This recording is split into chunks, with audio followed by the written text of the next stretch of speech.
সালামু আলাইকুম ভিউয়ার্স, আশা করি সবাই ভালো আছেন, সুস্থ আছেন। ইলেকট্রিক্যাল ভিডিওর পক্ষ থেকে আমি ইলেকট্রিশিয়ান ইমরান চলে এসেছি আরেকটি নতুন ভিডিও নিয়ে। তো আলহামদুলিল্লাহ একটা ছাদ কমপ্লিট করা হয়েছে। ছাদের দৈর্ঘ্য ফস্ত হলো 50 বাই 38 ফুট। তো বিদেশে তো মিটার হিসাবে কাজ করতাম, তো এখানে আবার ফুট হিসাবে চলে, সমস্যা নাই, কারণ বাংলাদেশ বলে কথা। তো দেখতেছেন এটা হলো আমার সিঁড়ি, এটা হলো টোটাল সিঁড়ি। এটা হলো আমার প্রথম যে লাইটের বক্সটা ওখানেই আছে। আর আমার ডিবি বক্স পড়বে আপনার সিঁড়ির একদম অপোজিটে, কারণ এখানে একটা ওয়াল আসবে, ওখানেই পড়বে। তো দেখতেছেন প্রত্যেকটা মেইন লাইন কি সুন্দরভাবে সামঞ্জস্যভাবে চলে আসছে। এই রুমের মেইন লাইনটা বিমের ভিতর দিয়ে দিয়েছি, কারণ অন্য কোনো স্পেস পাইতেছি না, এই কারণেই। হতে পারে এটা ভুলও হতে পারে, সমস্যা নাই, একটা দুটো ফাইভে কোনো ঝামেলা হবে না ইনশাল্লাহ, আশা করি, মনে করি। দেখতেছেন এখানে একটা মেইন লাইন আছে, এখানে প্রত্যেকটা লাইট সিলিংয়ে হবে ইনশাআল্লাহ। এখানে সিলিং ওয়ারিং এবং ফ্লোর ওয়ারিং দুইটাই আছে। এখানে আমার একটা পাওয়ার সকেট, এখান দিয়ে এখানে একটা পাওয়ার সকেট আছে। তারপরে এখানে সাইডমুখী বক্স এক জায়গায় সাইডটা আছে, অনেকে আবার রাউন্ড শেপ করে দেয়, তো স্পেস অনুযায়ী আপনার স্পেসের হিসাবটা। তো দেখতেছেন যেহেতু আমার স্পেস নাই, আমি এই কারণে রাউন্ড শেপে ঘুরাতে পারি না। আর এটা হলো আমার ফ্যানের বক্স, দেখতেছেন ফ্যানের লাইন, ফ্যানের হুক একদম সুন্দর মতো জায়গা বরাবর আছে ইনশাল্লাহ, আশা করি সুন্দর মতোই থাকবে। এই হলো আমার এসির লাইন, দেখতেছেন একদম সরাসরি আপনার ডিবি বক্সে চলে গেছে। এই আরেকটা হলো আমার টয়লেটের মেন লাইন, দেখতেছেন একদম সুন্দরভাবে চলে গেল। এই হলো আমার বোর্ডের মেন লাইন। তো একটা রুম থেকে তিনটা লাইন বাইরে হয়েছে, প্রত্যেকটা টয়লেটের সার্কিট ব্রেকার ইনশাল্লাহ আলাদা হবে, কারণ হিটার হবে, গিজার হবে। এই আমার দ্বিতীয় রুমটা, প্রত্যেকটা রুমেই সিলিং ওয়ারিং করা হয়েছে ইনশাল্লাহ। আর এখানে দেখতেছেন পানির লাইনের জন্য এখনও সকেট বসাই নেই, একটা বোতল বসাই দিছি ইনশাল্লাহ।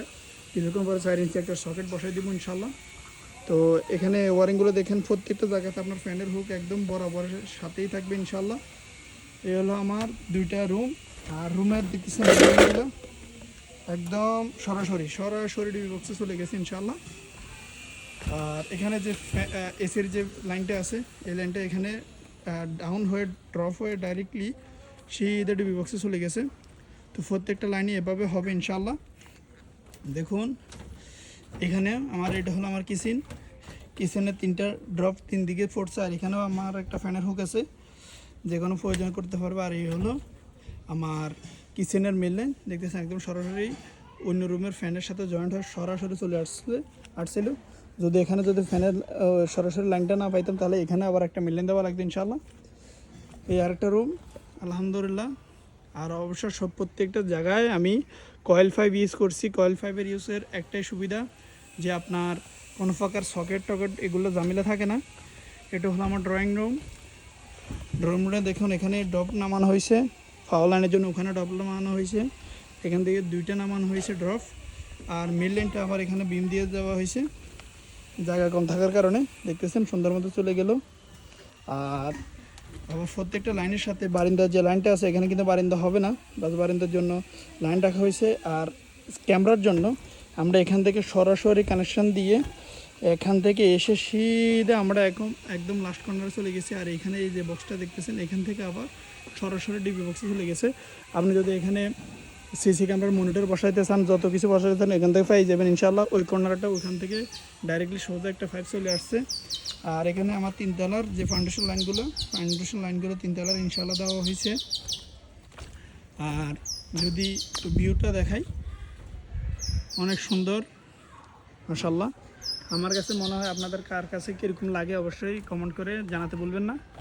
এটা হলো আমার টোটাল ডিবি বক্সের ভিউ। আর অবশ্যই ছোট ছোট ভিডিওতে আপনারা দেখবেন যে কীভাবে কাজগুলো করি, কী আসে বিষয়। এটা হলো আমার টোটাল ছাদের ভিডিও। তো আশা করি সবাই কমেন্ট করতে ভুলবেন না, কার কাছে কীরকম লাগে বা কী আসে বিষয় অবশ্যই জানাতে ভুলবেন না। আর আমরা গুলো ইউজ করছি, দেখতেছেন গুলো এবং টেপ দুইটাই আছে ইনশাআল্লাহ, যেটাকে আরবিতে ঘাড়া বলা হয়ে থাকে। এখানে আমার পেপার সকল কিছু মিলিয়ে আছে। আমরা কোনো ককশিট কোনো কিছু ইউজ করি না, কারণ ওগুলা পানির সাথে বসে যায়। আমরা কাগজেরই বর্তমানে ভরসাতে আছি, কারণ যেখানে যেভাবে করা লাগে ইনশাআল্লাহ। তো আশা করি এই ধরনের নিত্য নতুন ভিডিও পাওয়ার জন্য অবশ্যই আমার চ্যানেলটা সাবস্ক্রাইব করে আমার পাশে থাকুন ইনশাআল্লাহ, সকল ধরনের নতুন ভিডিও পাওয়ার জন্য। আর এই ধরনের আপডেট কাজ করার জন্য অবশ্যই আমাকে নক করতে ভুলবেন না। আজকের জন্য এখানে বিদায়। আসসালামু আলাইকুম রহমতুল্লাহি ওয়া বারাকাতুহু।